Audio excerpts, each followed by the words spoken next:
Hello and welcome to another engaging edition of Jamaica Magazine. I'm Adrian Atkinson, your host for this enlightening journey.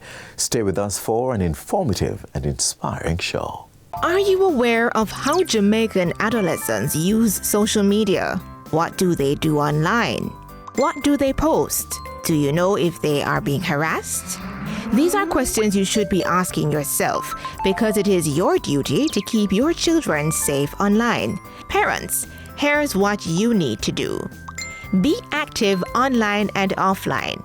Help your child to set up his or her online profile. Make sure you familiarize yourself with the different social media applications that they use and set some rules.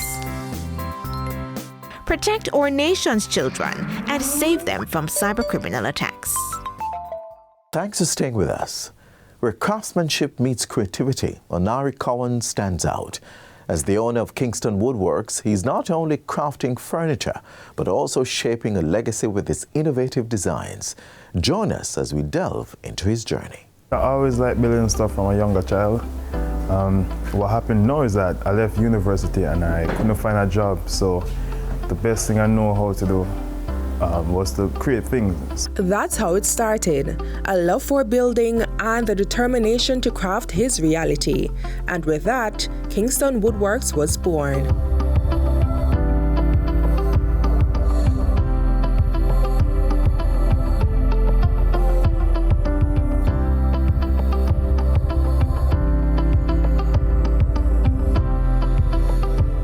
Onari has turned a passion for building into a business that's leaving its mark quite literally too on the community. So I created an Instagram page called Onari Creates and started making cutting boards to just showcase my work. And then someone saw it and asked me if I could build an entertainment center for them.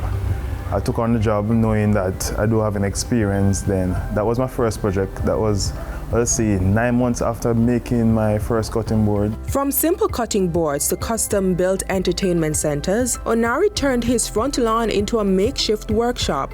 But the road wasn't without its challenges. The biggest challenge was the space to work. I used my front lawn to do most of my work. And then another challenge I faced was tools. I was limited to my creation because I didn't have all the tools needed to create the creations I had in my mind. So little by little I saved up some money and then I bought some sanders and drills to create my products. As his business grew, so did the demand, and with it came new hurdles and a push to find solutions. So that's a tricky one because the more you grow, the more people come to you now. It's kind of hard to manage your time. But what I do is to outsource some of my work and make sure that they are keeping up to standard to my standard.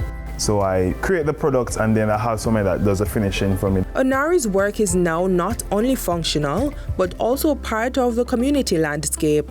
I want to say the piece that I'm working on currently is a Cherry Garden sign. If you're driving Cherry Garden right now, you see a welcome to Cherry Garden. I am proud of that because that is the most seen project I've worked on. As his reputation grows, so does his ambition. I want to be the #1 woodworker when it comes to customized work. So anything you think of, you can't get online, or you just want a proper product, I want you to think of Kingston Woodwork first. And now he's paying it forward, sharing his skills with others through workshops. This started because people have been asking me about teaching them woodworking. They want to do some DIY projects in their house. I could facilitate them at my workshop, but I rented a space, I rented a venue and keep a little workshop. 2 sessions per day, 12 press per session. They come there 3 hours to build a project and they leave that project, which they can brag about. So that's my first step in teaching woodworking. The majority adults and majority females. What sets Onari apart is his unique ability to blend woodworking with his background in electrical engineering, creating pieces that are both innovative and functional. So I study electrical engineering at UTech, so I like to infuse the electrical engineering with the woodworking together. So I made some buzzers for some people a few months ago, but I like to incorporate lights in my woodworking. When asked about his advice to others, Onari keeps it simple and encouraging. I just say, just start it, just do it. You don't know where it will go in the future, just start it. There are going to be some hurdles, but you just need to know that in the future it will be worth it, and just start. And as for his own journey, it's one he plans to cherish forever. I'll say this journey has been enjoyable. There has been some setbacks, but I just view them as lessons, and I like to tell my grandkids all the journey I faced. From humble beginnings to a thriving business, Onari is crafting more than products, he's crafting a legacy.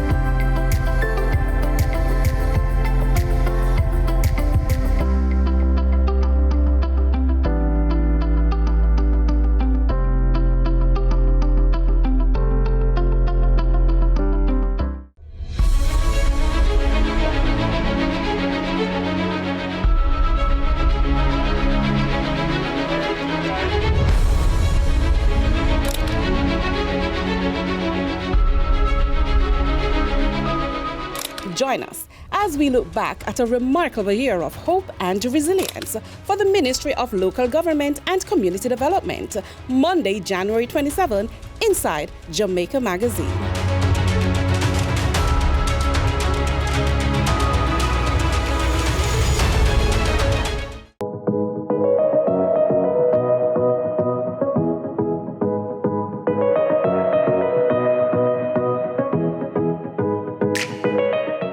So it is important for us at JCA that our customers are treated fairly, right? And we know it's easy. I'm being frank, it's easy to blame customs for everything. But how do you verify whether customs is charging you or not? There's what we call a reference number, or we call it a C number. So if it is that you import anything, the de minimis is now $100. So if you import something that is $99 and your courier is saying that customs has charged you, ask your courier for the C number. Go onto the customs website and check or download the mobile app, type in your reference number, and you are able to see what the payment was. Your courier must provide you with a customs invoice. And if you have problems after that, send something to quick.response@jca.gov.jm and we will follow through because we take these matters very, very serious. Send a report with your detail, identifying who you are, what your import is, who is your courier company, and the challenges that you are having. And what we will do as the regulator, as the persons who authorizes courier companies to submit documentation on your behalf, electronic documentation, we will investigate. And I can tell you that our CEO has taken a zero-tolerance stance against freight forwarders, couriers who are perpetrating these type of, I call them offense, against the customers. And there are avenues that are available if they continue to do these things, that there is redress and there are things that can be done. For example, we hope we don't get to that, but the commissioner has the power to suspend their access to our platform where these declarations are submitted. So we urge the courier companies, comply, treat your customers well, give them the correct information, and there's still opportunity for you to continue to make a wonderful living from the trade.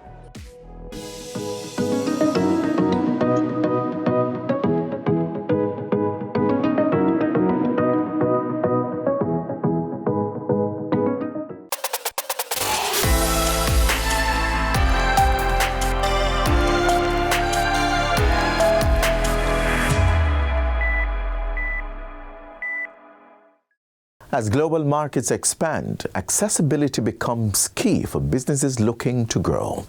Discover how the Trade Board Limited is transforming its approach with the launch of Export Jamaica.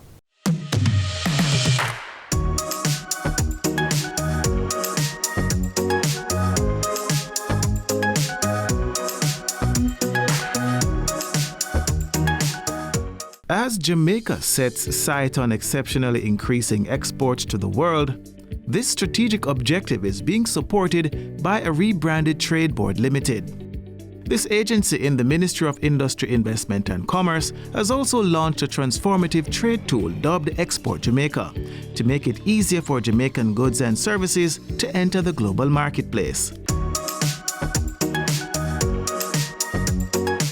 It's a groundbreaking global market intelligence and compliance gateway.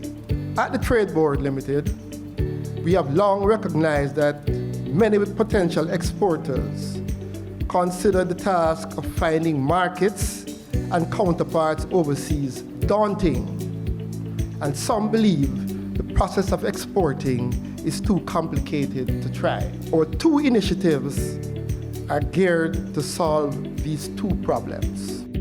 The new online trade information platform aims to revolutionize the landscape for Jamaica's potential and existing exporters by advancing trade opportunities and fostering economic growth.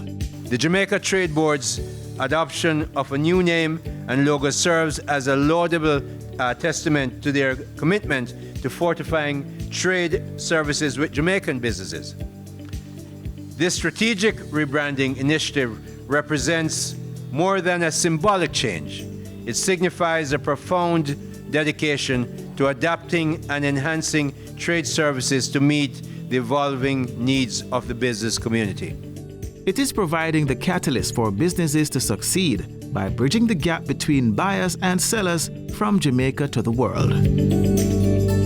With timely, accurate, and actionable market insights. Whether you are a seasoned exporter seeking new markets or an aspiring entrepreneur taking your first step, this gateway will be your trusted companion.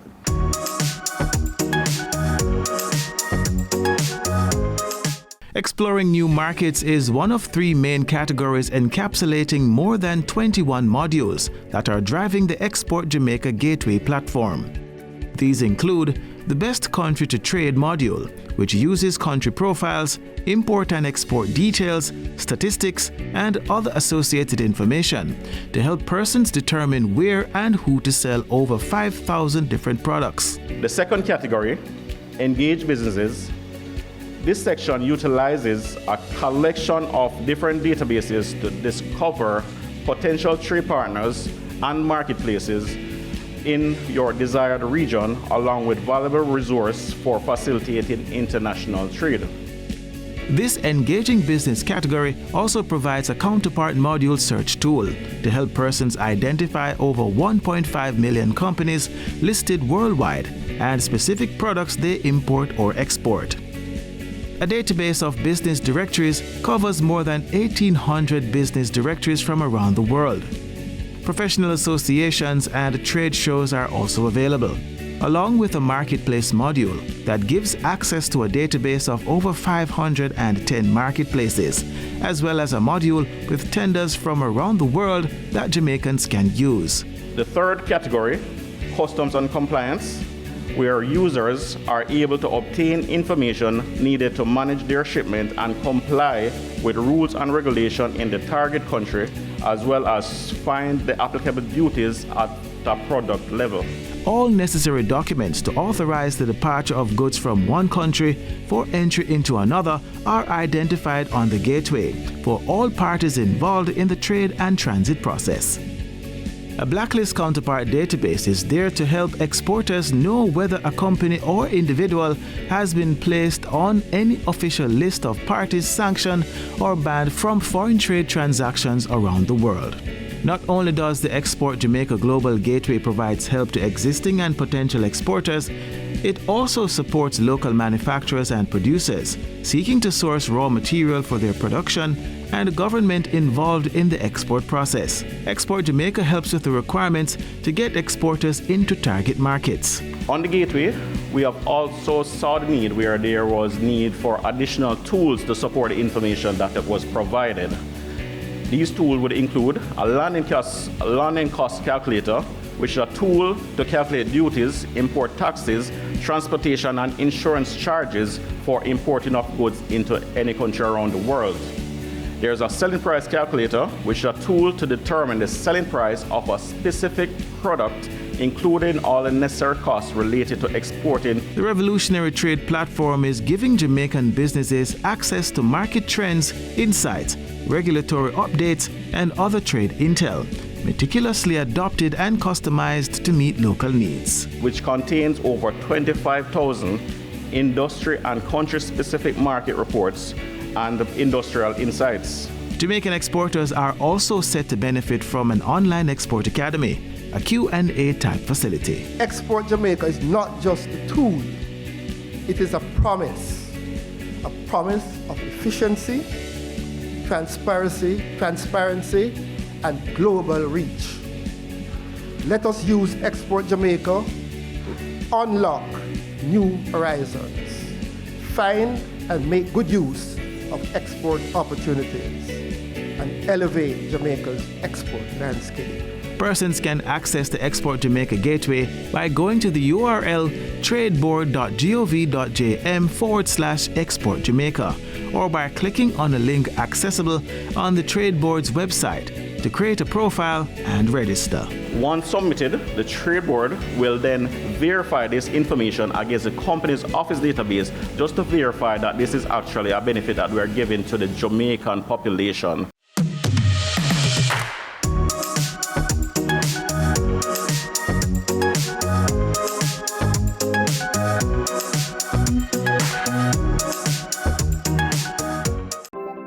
JamaicaEye can help you protect our citizens. JamaicaEye will play a part in increasing your public safety. JamaicaEye is part of an island-wide network of camera surveillance systems designed to increase the safety of you, our citizens. If you have a camera system outside your home or office facing a public space, log on to JamaicaEye.gov.jm today. JamaicaEye, we're all connected. The Ministry of National Security, creating a safer and prosperous Jamaica.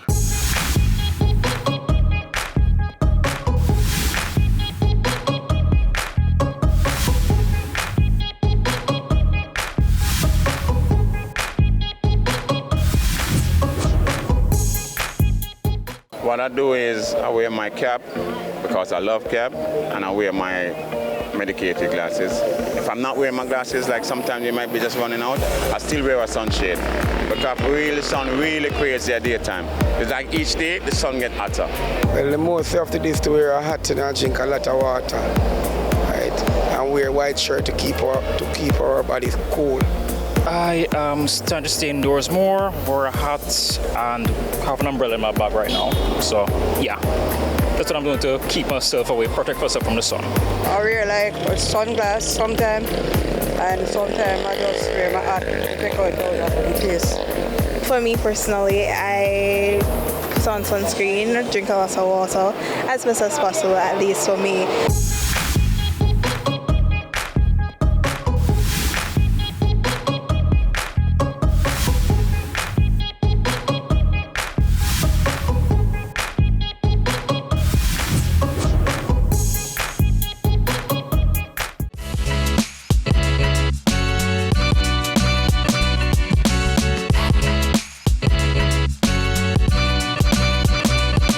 St. Thomas is stepping into the spotlight with renewed development plans that promise to transform the parish.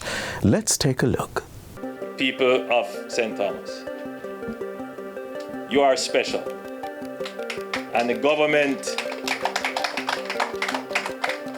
acknowledges the sacrifice of your forefathers. St. Thomas is a place of great potential, and your government recognizes this, and we are doing everything possible to ensure that the true potential of this parish can be fulfilled.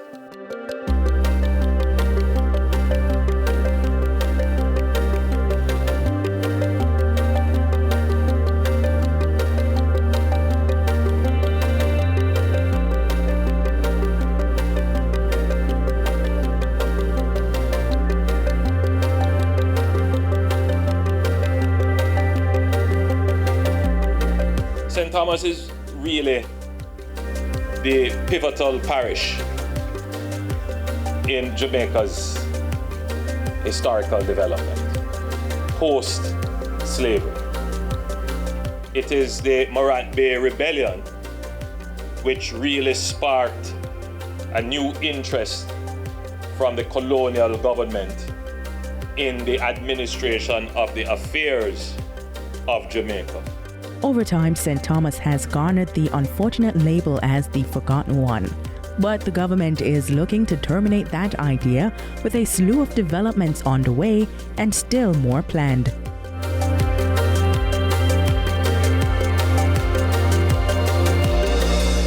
development is crucial to the economic growth of any nation. So when the government started the second leg of the South Coast Highway at the eastern end of the island, the development of St. Thomas was atop its mind.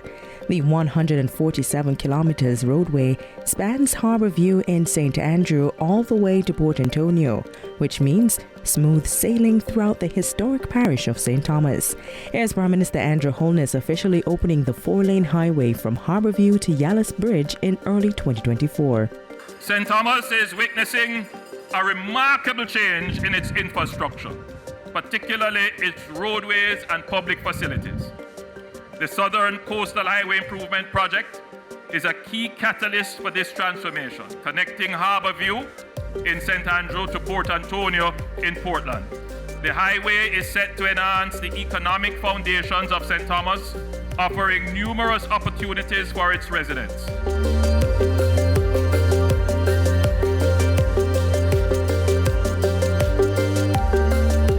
St. Thomas residents on a whole will be happy with the development taking place, but the people of the Roselle, Shady Spring and White Horses community will be most excited with the new seawall that is being built along a section of the main road in the parish. The old structure was damaged by a storm surge during Hurricane Beryl, and the government didn't hesitate to respond. It totally destroyed the wall and came in onto the road. So this is not a defect of the contractor. This is something now that the government will have to pursue as supplementary work, meaning we will have to have an additional budget because of the hurricane to put in a seawall. The corridor is included in roadworks being carried out in the parish as part of the Southern Coastal Highway Improvement Project.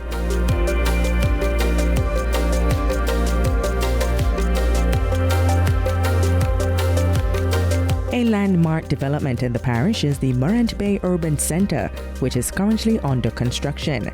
This 28-acre development will feature more than 50 public and private sector entities in one space. Among them, the St. Thomas Municipal Corporation, 2 BPO facilities expected to employ approximately 3,000 individuals, a museum, financial and medical facilities, a daycare center, a brand new courthouse, a tax office, Registrar General's Department, Passport Office, and many more. The Morant Bay Urban Centre is powering the development for the people of St. Thomas. Many households are going to benefit from the economic and social opportunities that will be curated right here in this 28-acre development. We have a university here, we have training facilities here, we have joined up government here, we have food, recreation and commerce right here, we have light industry right here.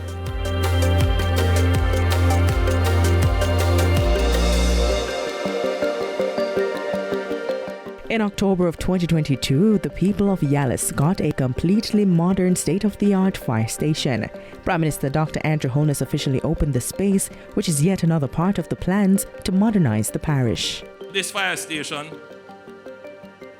is a representation of the government's strategic intent of focusing on the development of this parish.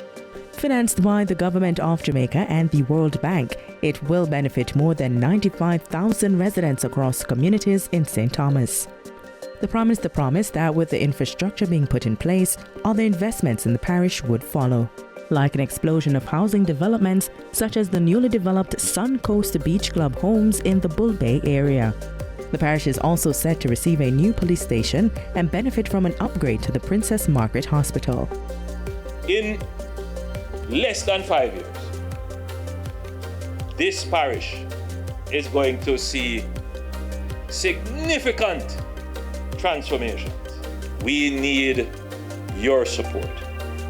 We need you to support the government to continue the work that it is doing to build your economy and build your communities and build your household.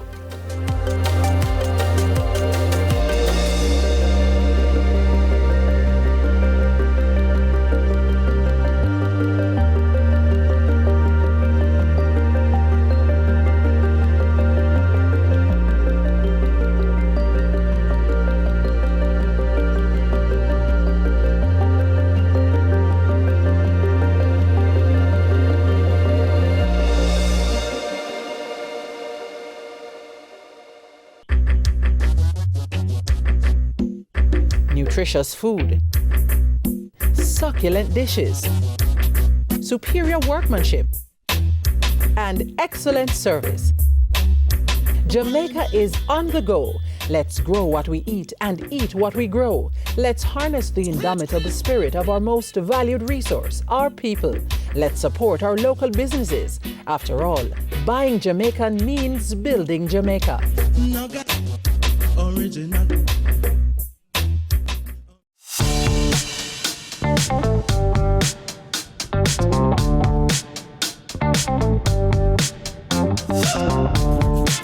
I mostly specialize in lignum variety, but as you can see, it's a mixture of the seed and the lignum variety. So I'm from the Mighty Gully Youth Project. It's found by our teacher, Mr. Lancelot Bryan. He died in England a few years back. So what he always do, he always go around and all boys who on the street, homeless boys, and take them and bring them to the shop and teach us. And he always have place, if you're coming from far, you can stay over. And he teach us every little thing, cleanliness, how to cook, and everything. So we grow up in Old Harbour, so it's very close to the Mighty Gully. So from I was a youth, I was always going over there until I get to fall in love with it. And Mr. Bryan taught us how to carve and how to do business. And so what I do is not me alone. I take things that my friends made too. So I got work from my friends, Marlon Francisco and J. Van Johnson. We do the bus and we do tassa, we do abstract pieces, and we also do self-crochet. It's like a dream come true for me because I always want to own a shop to try to do business different, because every time I do business and I go out there, I never feel satisfied with the business because I feel like I'm being underpaid. Now I'm at the Artisan Village. I feel much better and I like the environment. It's clean and nice. As we conclude today's edition of Jamaica Magazine, we hope you found these features informative and engaging. Stay connected with us through our website, jis.gov.jm, and on social media. On behalf of the entire production team, I'm Adrian Atkinson. Have yourselves a great weekend.